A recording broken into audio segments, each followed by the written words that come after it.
Darkness comes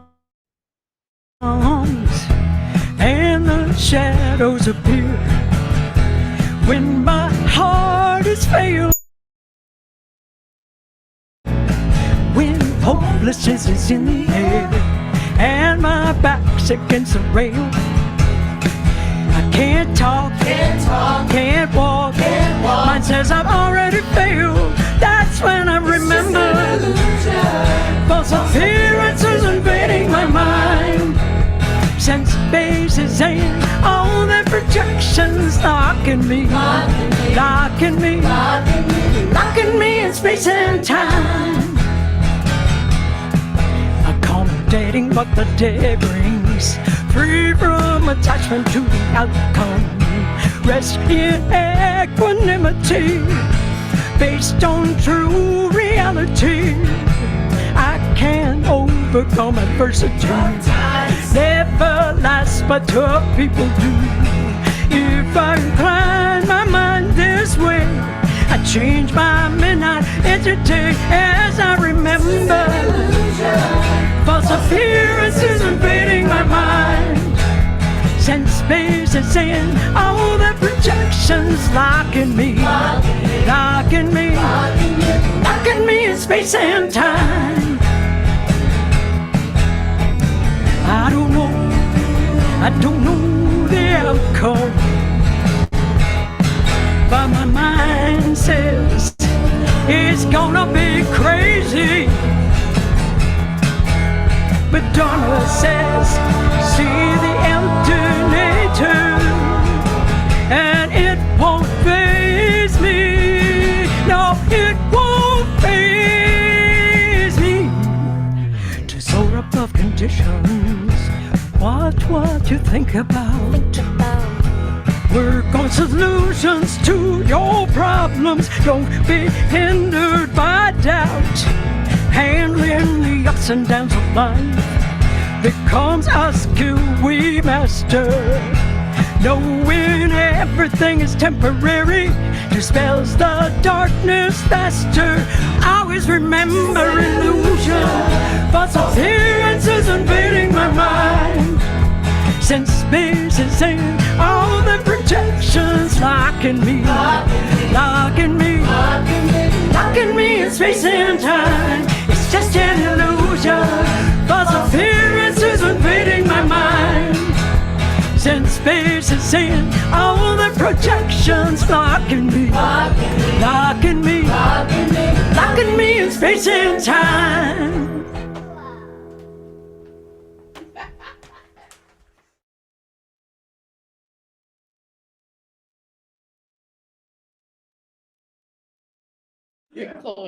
Yeah.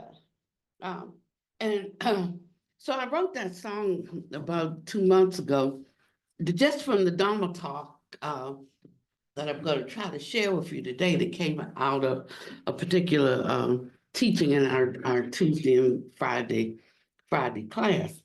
And of course, that's Maureen singing it. And so the refrain is, accommodating what the day brings, free from attachment to the outcome. I'm going to get the words to the song because they are so good. I mean, they really are, because it tells you how you have to think from moment to moment to not be suffering with the vicissitudes of life. I mean, they are what they are. If you were not going to have a particular issue or situation in life, then something had to occur previously that changed the trajectory or the course of what is actually occurring. By the time it's present with you, the time to really do something about it, from an ordinary or mundane perspective, has already passed, because the condition has already been set up. And so this is now the result of something. And so if we're in our present minded thinking, we can't really assist with the outcome because we are focused on something that's already happened that's producing this situation. And so that's why I can't see you. Could you, no, can you, I can't, I'll try that. I don't think you you can. can, no, keep going. You can put you in the aisle. You can see me. Oh, I know what, you move over just a little bit and then she can get right between Jim, there you go. Thank you. I did. We were making sure. Yeah, thank you. And so there is some other consideration, obviously, that has to go into how do we solve the problems that are upon us right now. If you look at or listen to the conversations that's going on, they're all dealing with the past, which has produced the present. The question is, how do we step into the right presence or present that will change the future, that will send the future in a different direction. And that's where we get a little messed up. And that's why we prolong our agonies, because we have difficulty allowing the mind to take a positive trajectory. So for instance, when nobody ever says, things are going so well for us, keep us in your prayers. It's only when stuff gets all messed up, that we say, pray for me. And that's because of where our minds are fixed and attached to conditions. Now, this is talking about mind training, right? We can't have a mind that is always aware of the negative and sit down in meditation and just shift our mind. We have to be shifting our mind gradually to really see and hold on to and embolden and to strengthen the good qualities that can occur in life, instead of just waiting for the shoe to fall and then we have to try to play catch up and try, and want things to be better. So in other words, there is a role that our mind plays in the affairs of the moment. And if we aren't bringing that forth, then somebody else is going to be bringing something forth and it may be diametrically opposed to the outcomes that you want or that you wish for. So it's only like when we get in trouble that our minds turn towards some kind of help or some kind of support. That's what Buddha Master calls superstition. That when we need help and support, now we're calling on something. But as long as things are going right, we just living large, enjoying. But that's the difference between a holy person and an ordinary. The holy person is always seeing the benefit of the moment, always seeing the magnificence of the moment, always seeing what is good, even in the midst of what is not good. It is where you choose to your head, whether it's going to be on a pillow or it's going to be on a rock. And so the encouragement is to condition or train the mind that it is upholding goodness instead of looking for and focusing on what is not good. Now, when you are in the middle of the water, that's not the time to try to learn how to swim. So we have to try to learn how to do this, or we should, when things are going good. And let's just say that right now something's going not so good in somebody's life. Then what should we do? He gives us a way of how to hold things by helping us to understand how we are wired and the kind of rewiring we need. You know, over at the big house, the old big hotel, I had to rewire the whole main structure, the main building, and that cost over $100,000 to rewire just the house. Now, then there were 30 units, 30 some units that we did not rewire.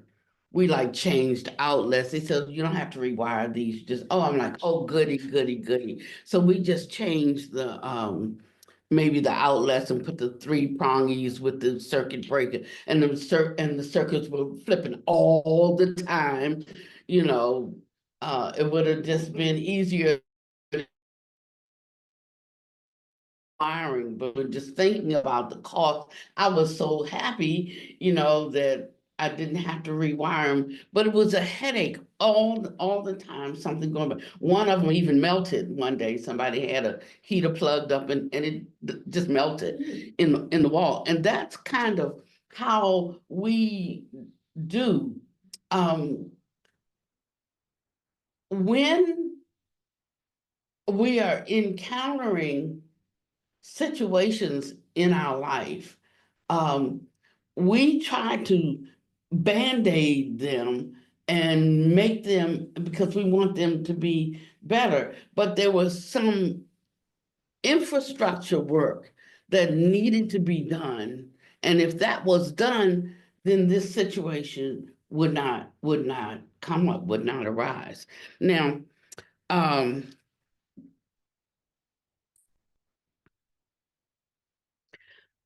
in this particular section, Buddha Master is teaching us how to be unattached to all things. And it seems like it's going to be difficult to be unattached to something that really concerns someone that we're close to, someone that we love, something going on in our families. I guess things are going on in my children's families all the time. But all the time, you know, I am,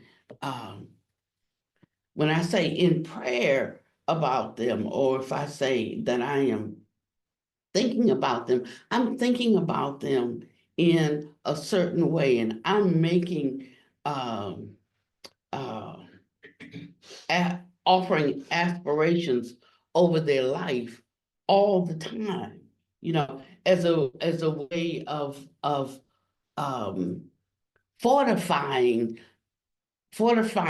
the positivity in their life, because I understand what can happen if there's not as steady a dose of that positive fortification and reinforcement as what can come in terms of negative situations.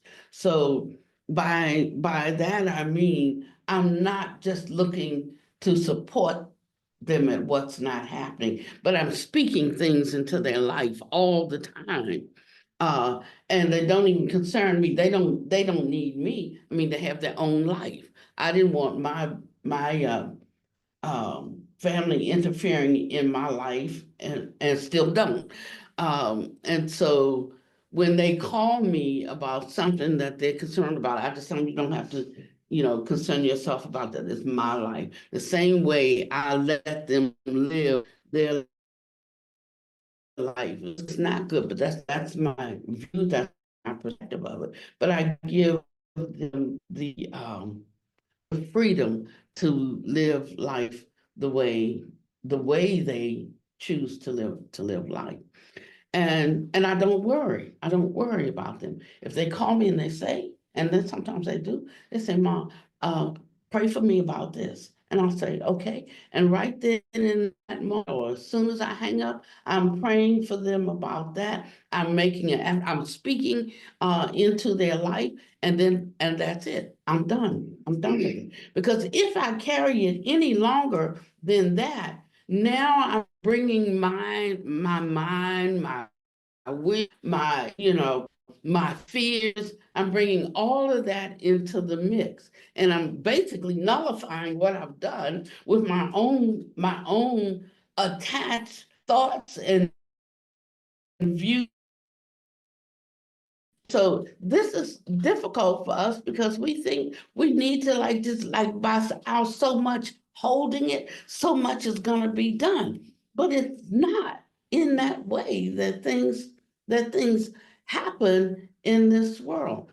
And so that song is just an illusion, false appearances invading my mind, because I start to think of all the things that I read that could happen. I can think of all the things that I went through, similar condition, so now I'm starting to layer on top of whatever is actually going on, all my thoughts about what could be going on, all my ideas about how I don't like that, or I don't know what's gonna happen. Um, and now, instead of helping them, we're actually a hindrance. It would have been better if we didn't even know, because all of the thoughts that's wrapped up and going into that has a part in creating the out picturing, of what's in the mind. If we look like everything we see, every car that's made, every house that's built, everything is an outpicturing of something that was in somebody or somebody's mind or minds.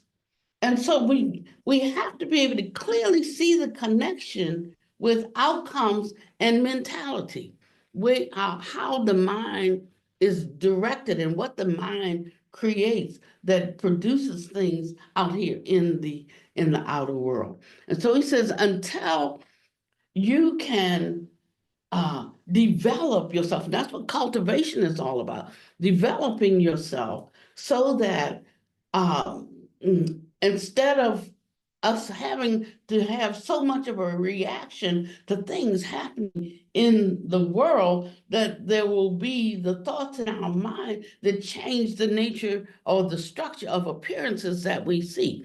Now, this is part of the purpose of spiritual practice. So you should be practicing it, and you should be looking to see it present itself in your life. And when it does present itself in your life, then you have confidence in the walk, confidence in the journey. And it draws you in such a way because you see the excellency and what is possible, even as human beings who are that we move beyond the ordinary to a transcendent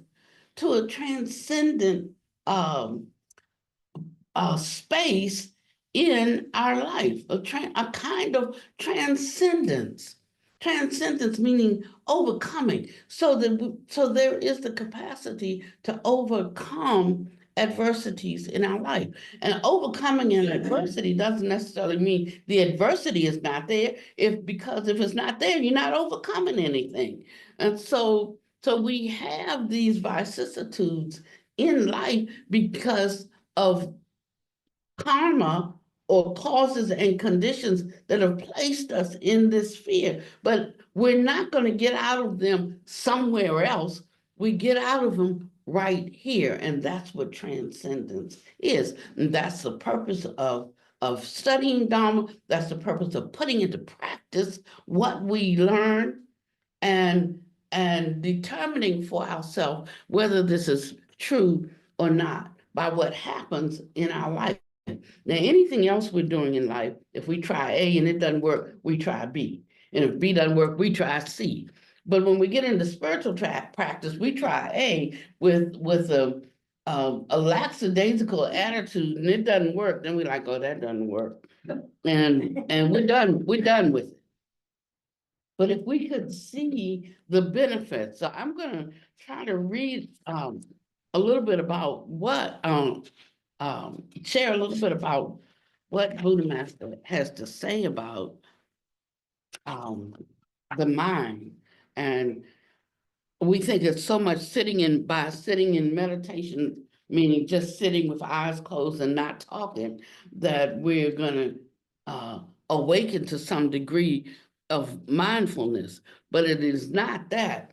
It is in those times that we sit, that we can reflect upon what has happened when we were in movement, in motion, in activity, in conduct. And when we can see how it has affected us or moves us, then there's either a heightened there's either a relaxation, a dropping into a space that's like copacetic, the one that's born of assurance in outcomes being equivalent to effort, or we worry, or we're in grief, or we're in agitation. Now, this is not just for things that go bad. I have a lot of work to do personally, not so much about things that go bad, because I can handle what goes bad. But I find great happiness in things. I just do, and so Buddha says that whether the mind is sad or whether the mind is happy, it's still agitated. It's not in its steady resting state. So some people have to deal with having a mind that is like negative. I think anything's possible. So when I hear something negative, my mind can always go to something else that is possible. I can at least be with it without so much trepidation. And that's better than going negative, going positive, but that's also not the ultimate. Just want to let you know that. But it takes us half the way there, at least. So in this section, it says that when an object begins to enter the perception of the eye, because how we know this world is through our sense bases. We either see something, hear something, taste something, smell something, touch something, or think something. So that's how we make contact.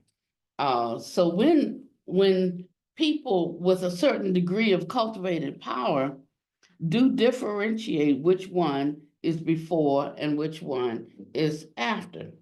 Sometimes when the eyes are seeing, though, the mind sense base has not yet arrived. And so that's like we see something and we don't know what it is or what's happening. It says, but actually, to be unattached to all forms is to attain the nature or the natural way or the intrinsic nature of the I. So that means that when we actually choose what our I is going to land on, and then and in choosing, it is not the I that chooses, because the I sees all of it, but it is the mind that chooses. That's why it's so important to pay attention to and to train the mind of what it chooses to focus on. That's the mid step, what it chooses to focus on. And then the end step is that it doesn't have to choose to focus on anything, although it can see it all. It does not have to choose to land on any particular thing. But when it does land on something particular, that's what causes us to be happy, or it causes us to be sad, causes us to be fearful, or it causes us to be optimistic. Between being fearful and optimistic, optimistic's better. But if we attach to it being opportune, then of course we've already moved off of our space, so that if it's not opportune, it increases our capacity for being dissatisfied.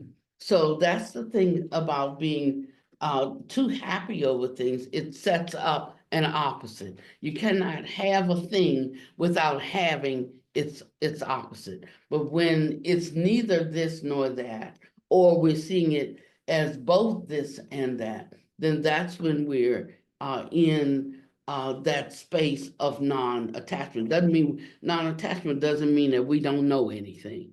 It doesn't mean that we don't see anything. It doesn't mean that we've become stupid. It just simply means that it can be with this situation because we know the situation could not exist except that the causes that produce it have been put into effect. And so that's the first place. Now, this is not the end game, but this is the middling game. You got to pass through this territory first before you get to the end game. Passing through this territory means that we can hold all bad news. And when I say hold it, I don't mean like just keep holding it, but that we can hear it, that we can see it, that we can be subjected to it and not falter. And once we see and know what it is, because we don't know the outcome, we don't project the outcome. Oh, this is bad. Sometimes something happens and we think it was bad. And then later on, we say, well, it was a good thing that that happened, because if that hadn't happened, maybe nothing else would happen. My daughter was I was getting ready to say she was a victim of, but I'm not, but that's incorrect. My daughter was in a relationship with an abusive partner. And I kept trying to get her out of it, but she wasn't having it. She loved him and she was sure that he loved her. And, it just made her not talk to me that much because I was trying to like save her. I was trying to save her. And the young man, actually, I liked the man. He just had issues. He had issues, and I just didn't want it with my daughter, you know. And so, but I couldn't, if I didn't see her for a while, then I knew she was healing from a bruise or something like that. And but then one time it escalated to the point he put a pillow in her mouth, and he made the children sit and witness it. And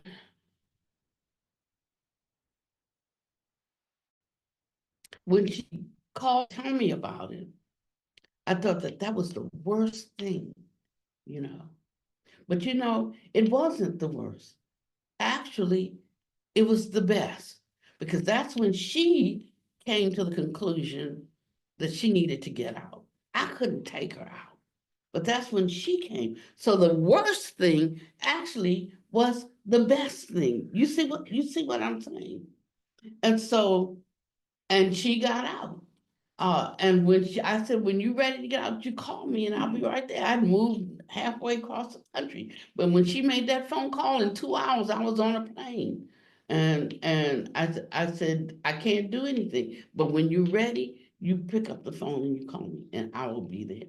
And then I was there, and I went there. I went, probably not that Buddhist, but I went there to take care of business. I wasn't going there scared of him. I was getting to go there and whoop some tail because now I had been invited to participate in this. I had no fear of him at all, but if I had had fear of him, then maybe it wouldn't have been good for me to be around, adding to the fear creating something with my mind that strengthens. Now, the reason I bought this book today, I'm not going to go into it, but it is,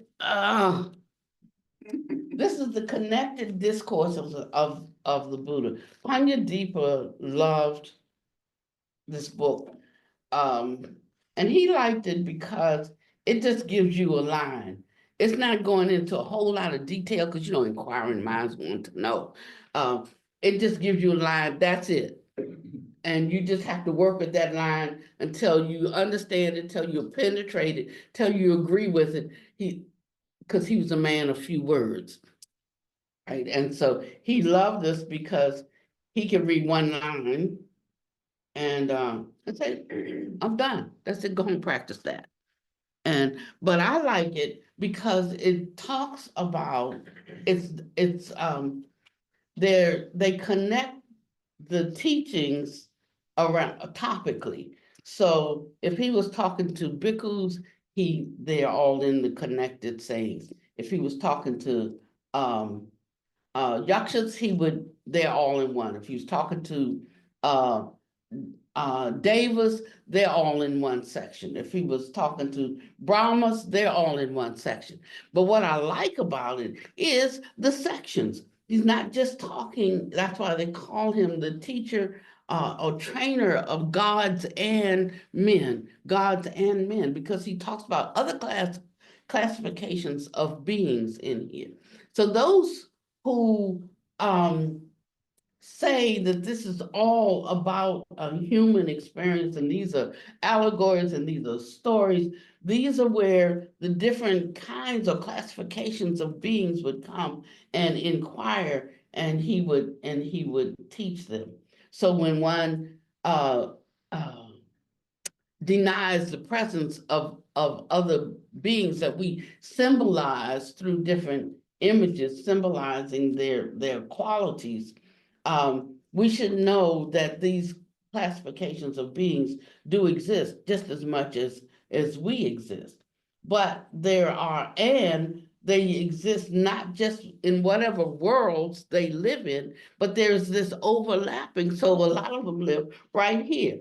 So if you don't think you have devils right here, then you're just not in the know. If you don't think that you have holy beings right here, you're just not in the know. So when I'm asking for something, I'm making a petition for beings who have a greater capacity or power to impact, to move upon that situation, to support and help them in a way that I cannot. And once I've made my petition, I'm surely expecting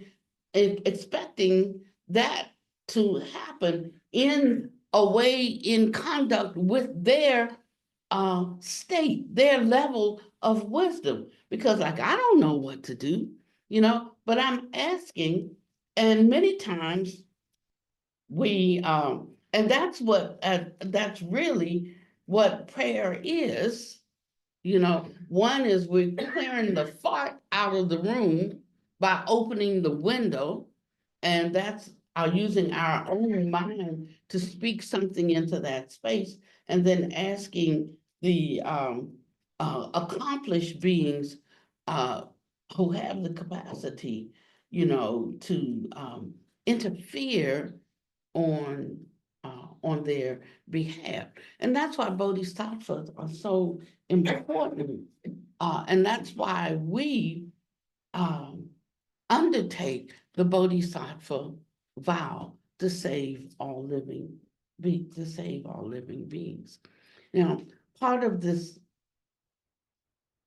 right now, the way that I save living beings is I appeal to beings that I have developed a relationship with and who have capacity to interfere and shift the course of nature or the appearance. We always talk about the devil on one shoulder and and the angel on the other, and we laugh about it, but we have a lot of influences, unseen influences, but influences nevertheless.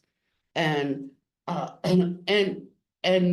we the same way that we call on one another for help. But I never go to my kitty and say, Kitty, I need some help with this, because I know that the kitty doesn't quite have the capacity. Well, I have a kitty that does try to help with everything. Yeah, Jinx is teaching you lessons you need to learn. Yeah, right. I mean, Jinx tries to help with everything. But it's changing my view of how I hold him though. Because now I'm thinking, like wasn't a cat before this life. Before that life, he was a cat. Before that, he could have been a human being, because he has human sensibilities, and now I probably couldn't say that in any, with any audience but a Buddhist audience.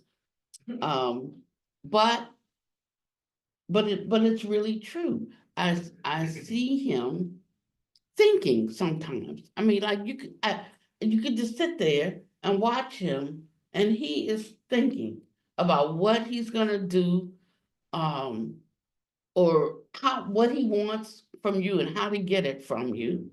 And so now we're having like human conversations. But because my mind has opened up to the fact that before this life, he might have been something else that caused him to make an appearance in this incarnation as a cat. So I would always think, as a human, the only thing I could be is like an angel, or or a lesser god, or something like that. I But if I look at some of my behaviors, it might be cat-like behavior, dog-like behavior, lion-type behavior, that I set up in motion through my conduct and my actions, and bring a solidity in the manifestation that is akin to the energy, because whatever is solid is akin to its type of energy. And so if we look at some people and say, I just don't understand how a person can be that wicked, or I can't understand how a person can do that thing, it just doesn't make sense to me. Maybe it doesn't make sense to you. But the truth of the matter is that whatever manifests in this world comes out of the minds of this world. And so I'm not trying to be a better human being. I'm not trying to be a better human being, but I'm trying to change my lineage and become, you know, to become a Buddha is not to be a better human being. It's to be something entirely different than a human being. I've had all of the human beingness that I want, because I see its deficiencies. But there's a practice that we have to undertake for the structure of appearances to shift for us. And you can know that they're shifting when you're not operating in the ordinary or usual way that human beings think and function in this world.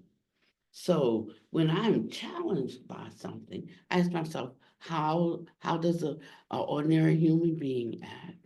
How does a Buddha act? And when I see how a Buddha acts, I try to act just the same way as I used to watch my mama dress up, and she'd put on these high heels, and she have her hat, and her dressy dress. I could put on a blouse and a belt, and that would be a dressy dress, her blouse and belt, and that would be a dressy dress for me. And I'd go around imitating, and I'd put on her high heels and flop around. I play dress up. I play mommy. So I'm going around there. I'm trying to play Buddha right now.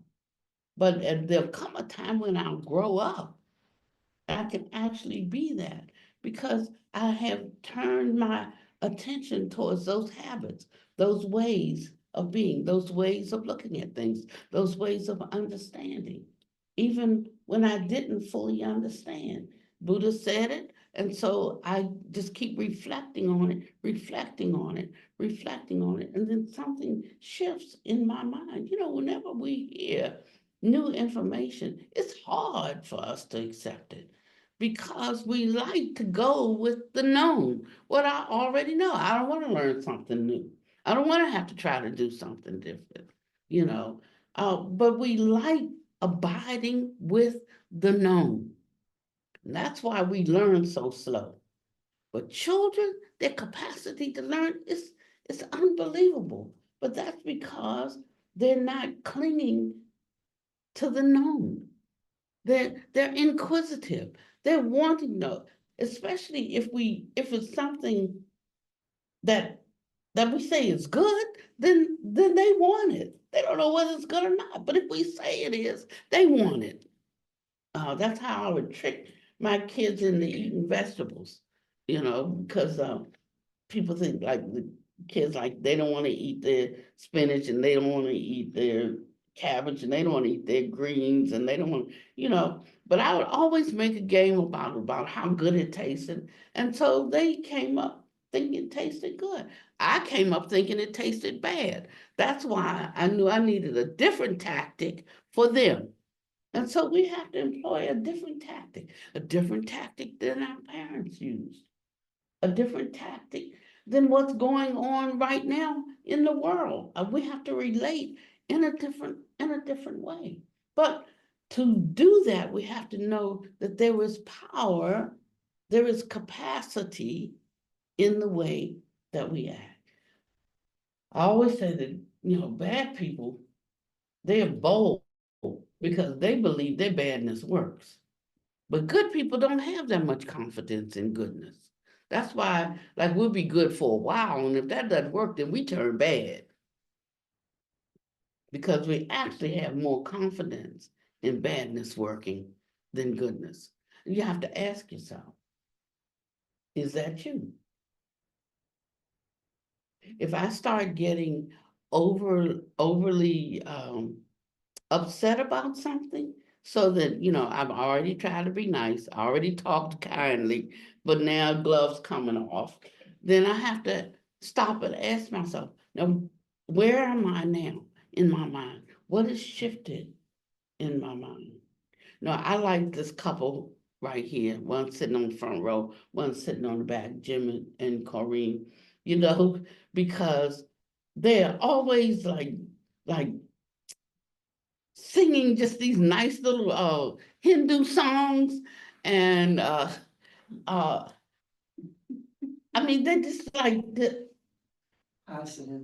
yeah, very, very much so, you know, and I just like it because when the atmosphere is good, doesn't mean they're not going through something, you know, they're going through something, but yet, you know, they're calling on what's my favorite, Hanuman, you know, and Hanuman restores them and holds them even in the midst of something bad. It doesn't mean that things don't come to your mind, but the Buddha never said that negative thoughts will not come to your mind. He said, what did he say?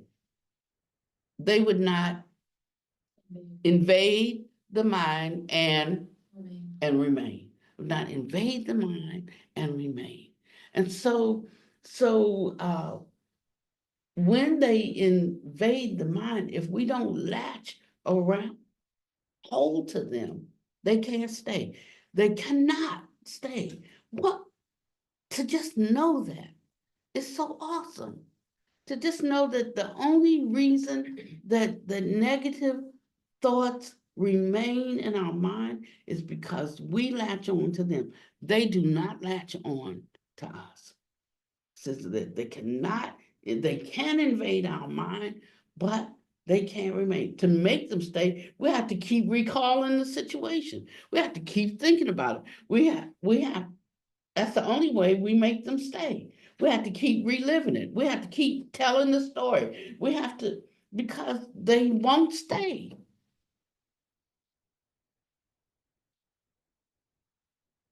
So one thing we can do, particularly when we're going through trials in our life, it's like if we get a prayer buddy that understands this principle, that they speak into the situation and then they let it go. That's it. Because to take it any further than that, they're going to start bringing the ordinary mind and the history of the known into it. And they're just clouding the atmosphere. If you will practice this in your life, you will see the power of the supernatural senses arise in your life. This is something you have to try it for yourself. You can't take anybody's word for it, but you have to try it for yourself. So he says in here,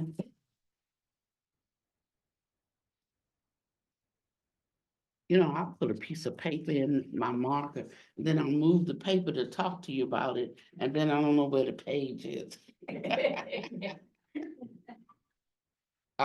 Okay.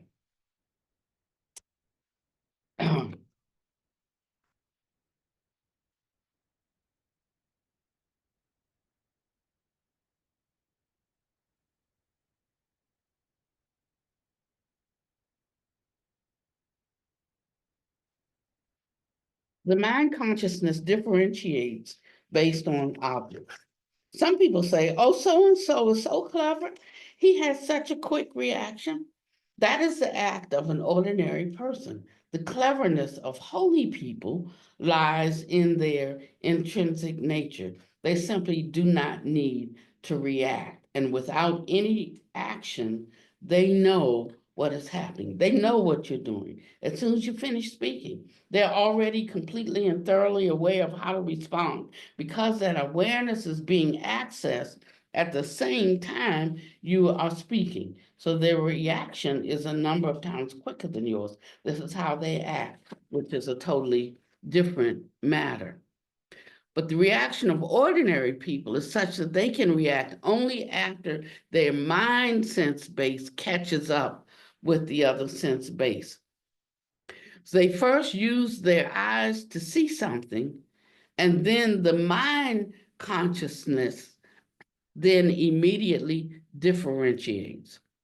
It'll say, that thing up there is green, or that thing up there is bad, or that thing right there, it's good. It's the mind differentiating. It is not the eye seeing something. The nature of the eye is non-discrimination. Now, the reason why this is important is because in the beginning, we talk about be careful what you look at because it's going to influence you. Be careful what you hear, it's going to influence. Be careful what you think, it's going to influence you. And so, but there's somewhere to go after that.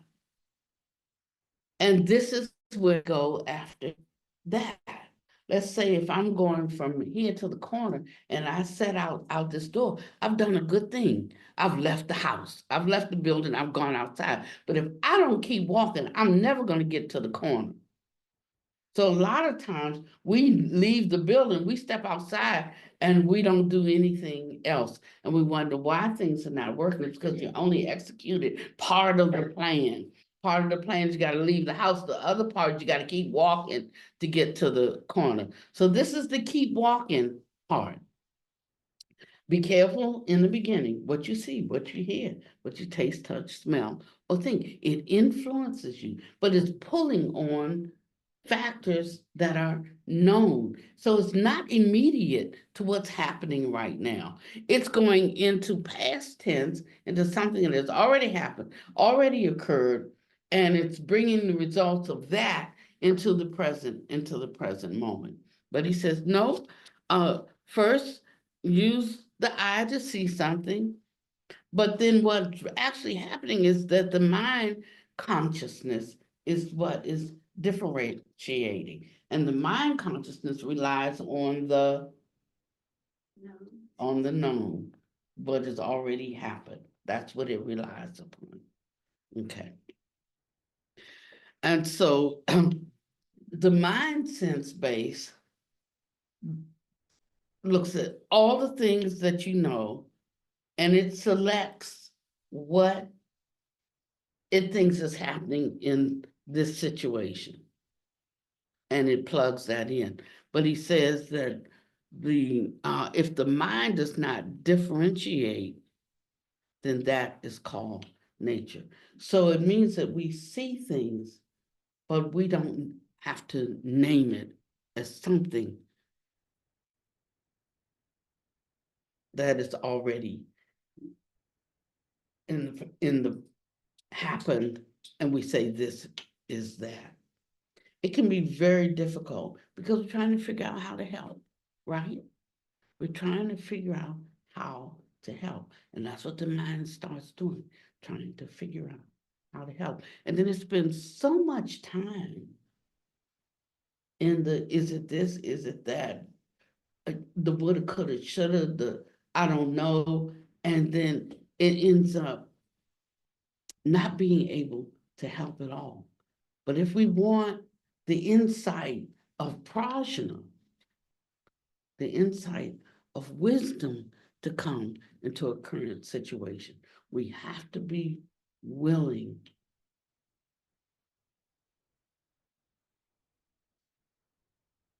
to not have the solution based on our thinking. And that's what's so hard for us to do.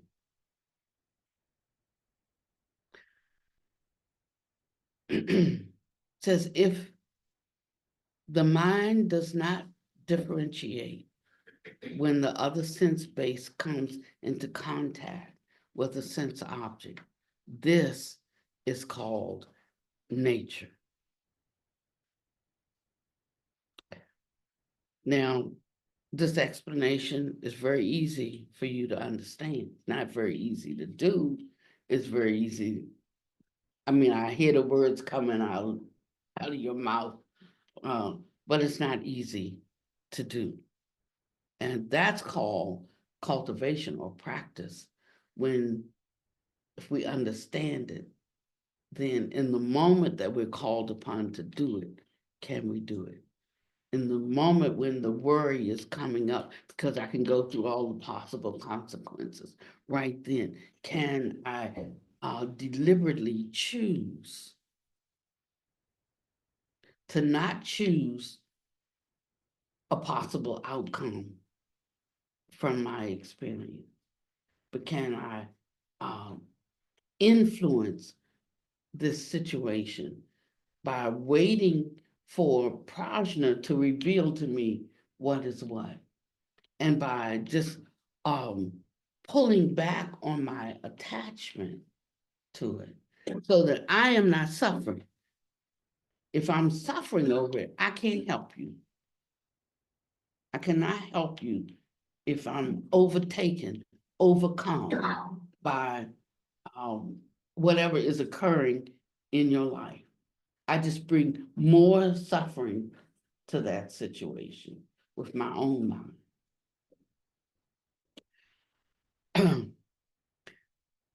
It is of great help in your realization of prajna,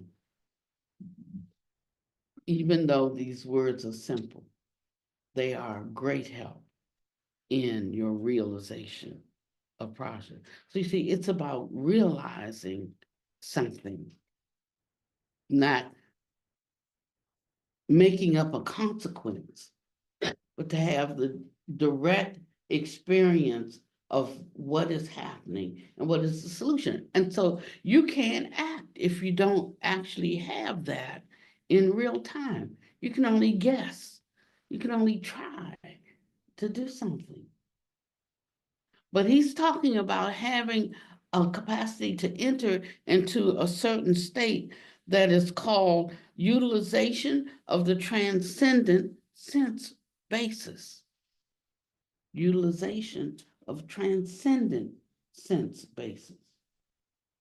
If you don't think that there is some other degree of wisdom that we can have, then don't waste your time coming to Dharma. You just go out and enjoy, have a good time.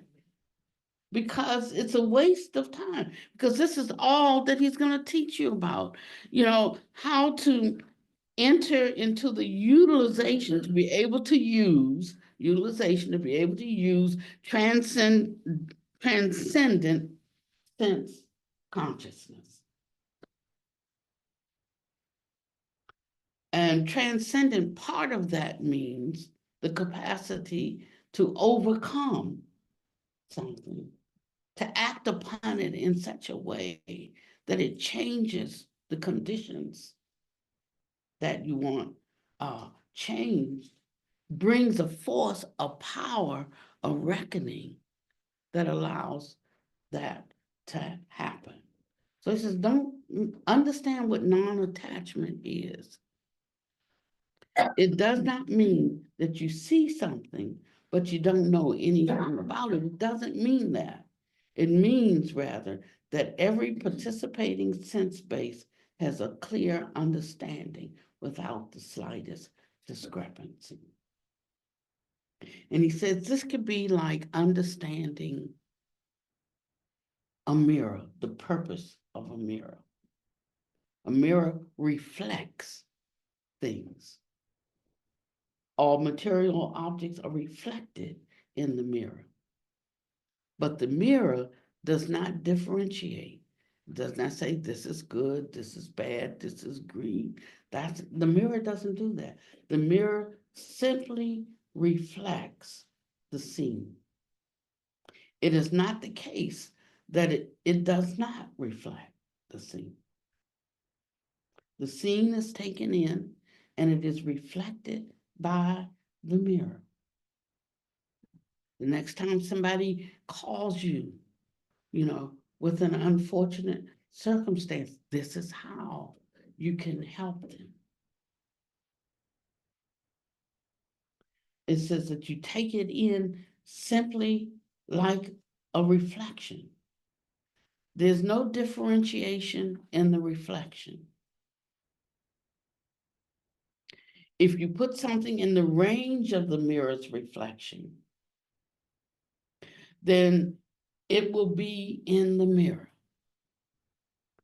So it's like when you call me about a situation,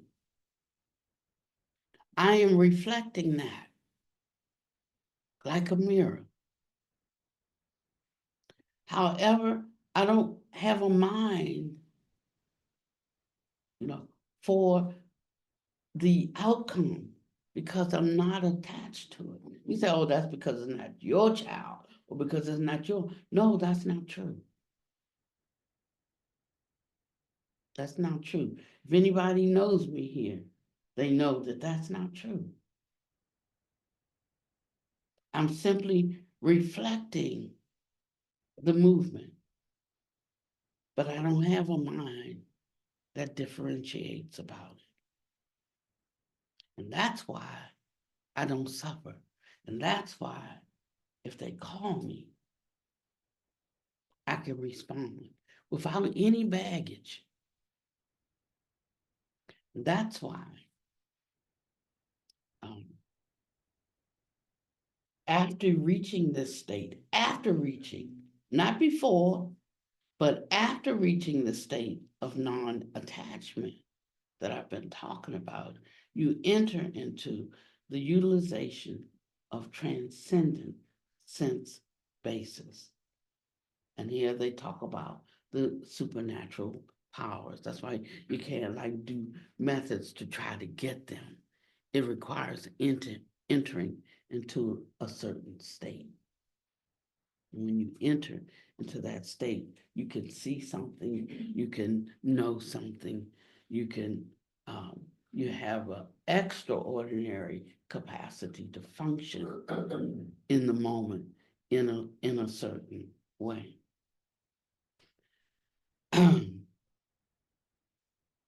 After reaching the state of non-attachment, you enter into utilization of transcendent sense bases. So there is clear awareness and there is no attachment. It is the only time that utilization can manifest. So I work hard to not be attached. You know, I know when I'm becoming attached, and I will step back. Step back meaning I will recollect how this really works.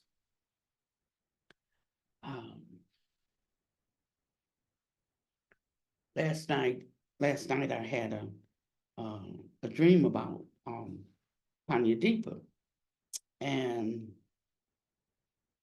this dream was extremely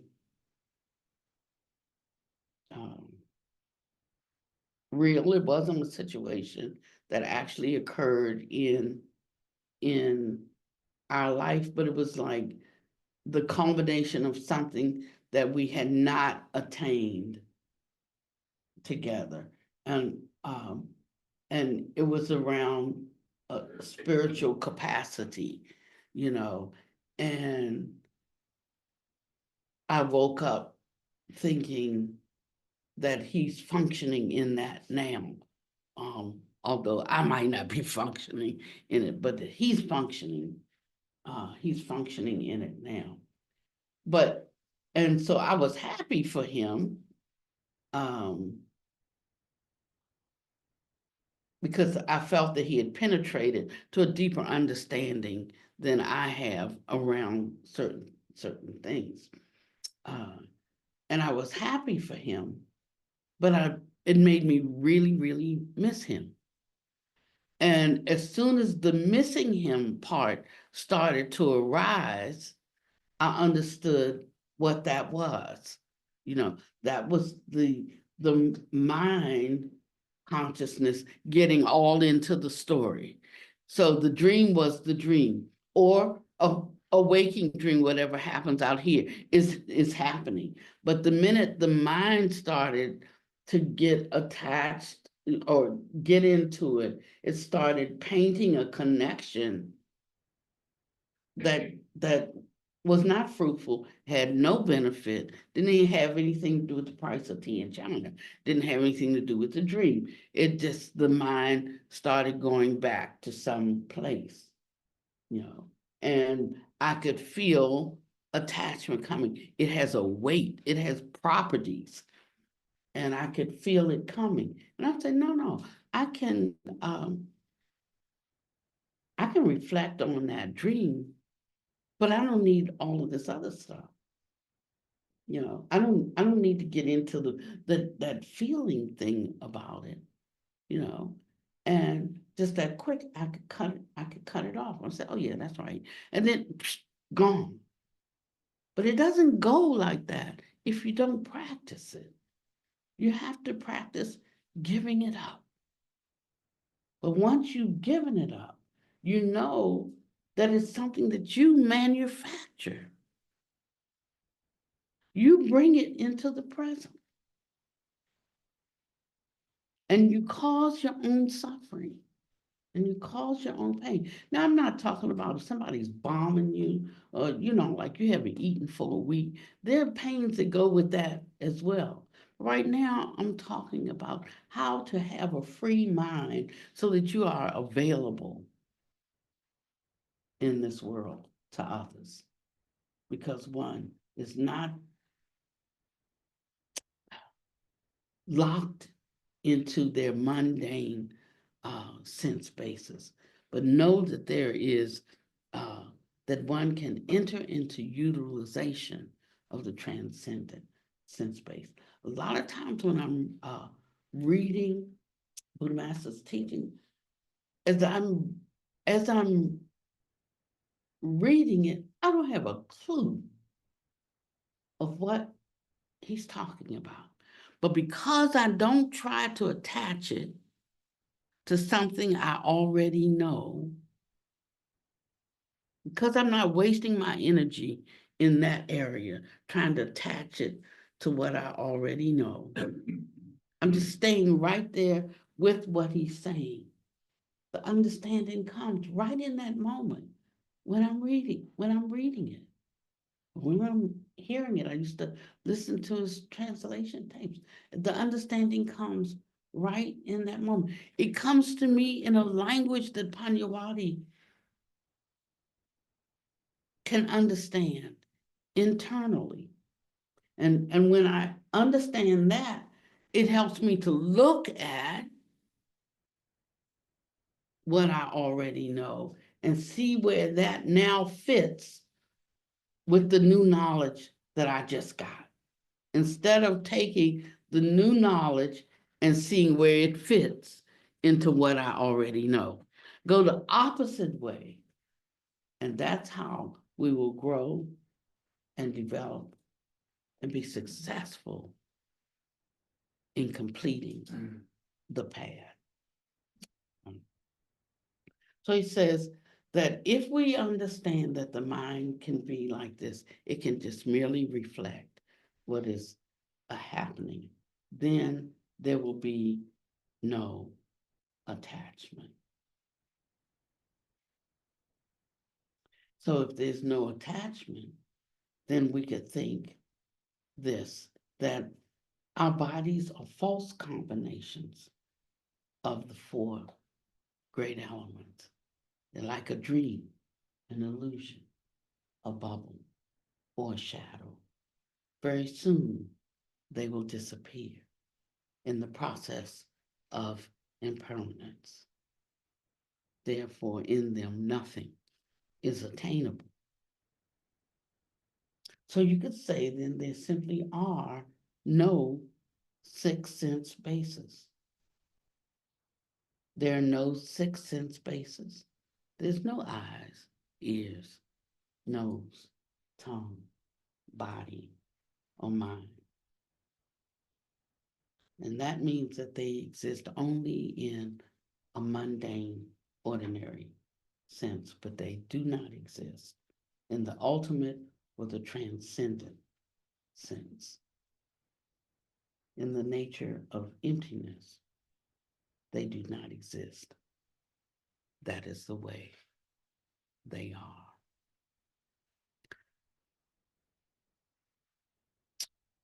I think I want to end with one additional piece.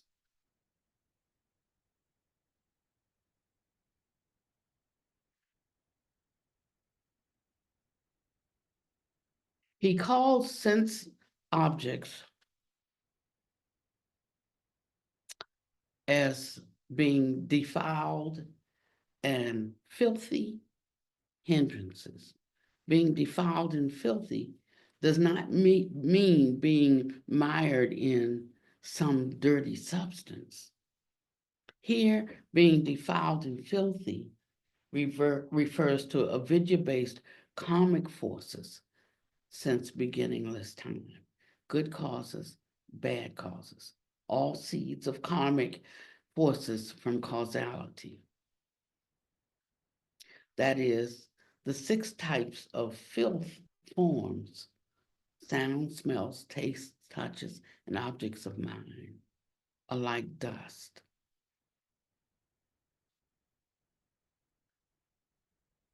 And as such, one muddles along in the midst of these 6 sense objects for one's entire life, and then you die.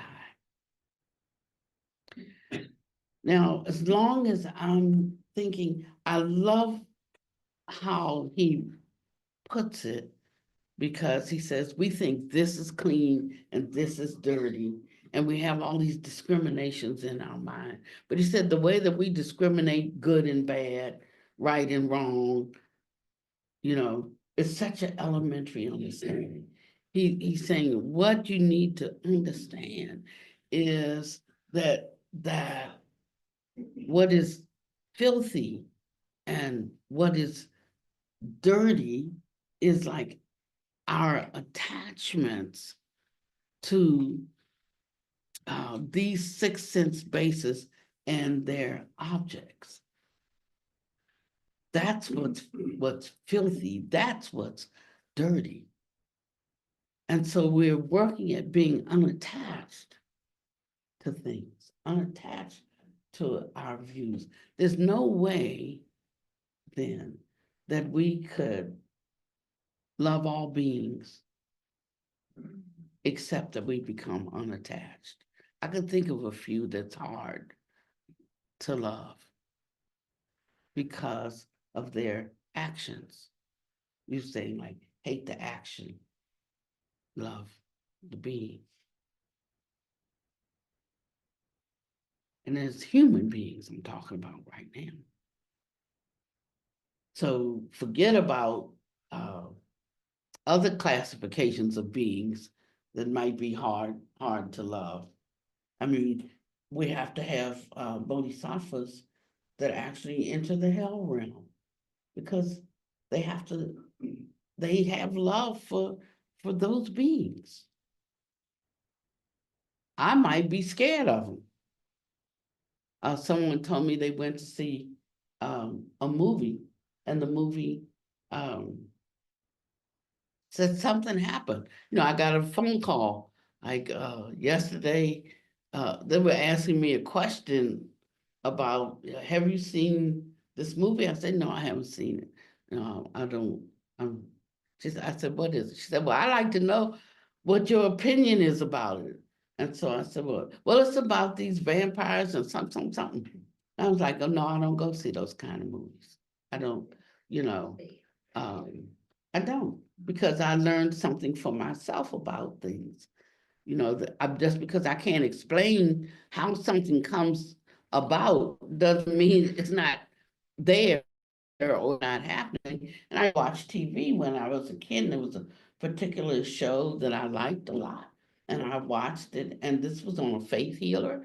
And in the movie, they would bring her sick people, and she would stretch out over them, and she would take their sickness into herself.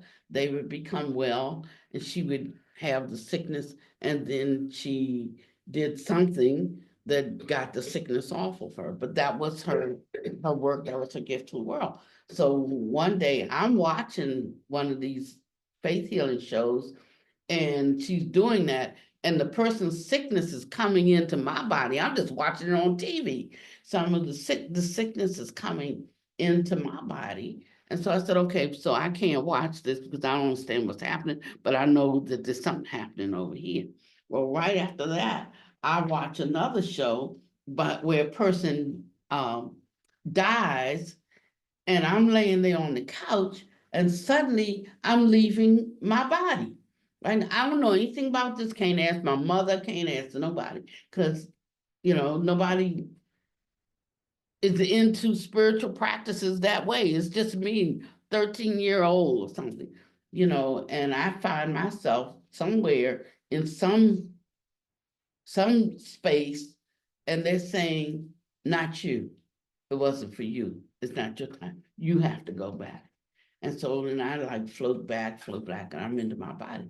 So I have to be careful of things that I watch. I don't watch, certain kinds of things. I was watching one time, and I just saw the horror movie, and I just saw demons coming out the TV. I cut the TV off, and said, I'm not gonna watch that anymore. So I said, no, I don't watch that kind of movie, and I told her why. She said, that's what's wrong, because there's something here in the house with me. And she said, can you help? Can you do something? And so I didn't say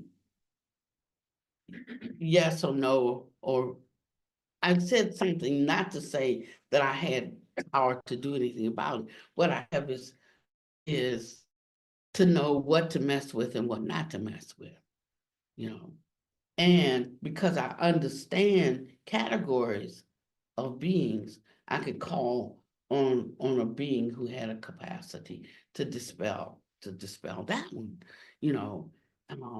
But if my mind has started tripping back into my own experience, you see, then I'd just be relying on my mundane capacity, which is zilch, zero, but just immediately I knew who to direct that to, and can take care of that, and then that was the end of it. So I guess everything's all right. She hasn't called me back to say they still here, so I haven't called her to say, are they gone? Just dealt with it and done with it. No attachment to it one way or the other. But to me, if it's not accessing a transcendental, I'm not saying that it is, but I'm saying it's somewhere moving towards that state because I understand it and I activate it in the moment when it's needed. Not just talking about it, like what you think about that. I'm not talking about it. But I'm talking about like when you are synced with what you say you believe. And you can put the action to it without even thinking about it. Doesn't require our thought about it, doesn't require our consciousness. Then we enter into these super mundane states that change the structure of appearances out here. And then he says, and don't even think that much about it because it ain't a big deal. It's not. You don't even think like by what means did that happen? Like you don't even care. It's a non-issue, non-discussion. But when you have these experiences, then you know that they're real and you know our true capacity. So in that section, I'm closing in that section that I read, he's letting us know that we have a certain capacity, we have a certain power, we have a certain presence that we can bring to bear on situations in the world. In our families, in our neighborhoods, but they only make an appearance by reason of use. And so the next time that you're fearful, you can just say, be still my heart. The next time something's coming up, and one phrase the Buddha used all the time when his disciples would ask him a question, he'd say, might be, O monk. He wouldn't say yes or no. He would say, might be. Why? Because it's according to one's own mind.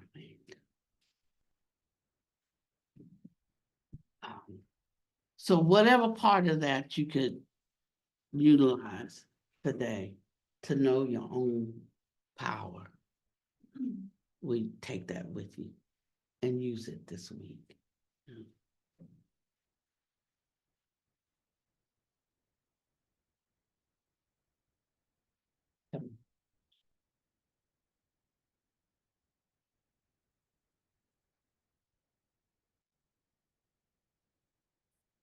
May our time, our stillness, our dedication, merit of our time here, and our time should come with the 10,000 sorrows and 10,001 joys as we walk and navigate through our lives, so that we may be free from ourselves, free ourselves, and free all beings from ourselves, with joy and stillness.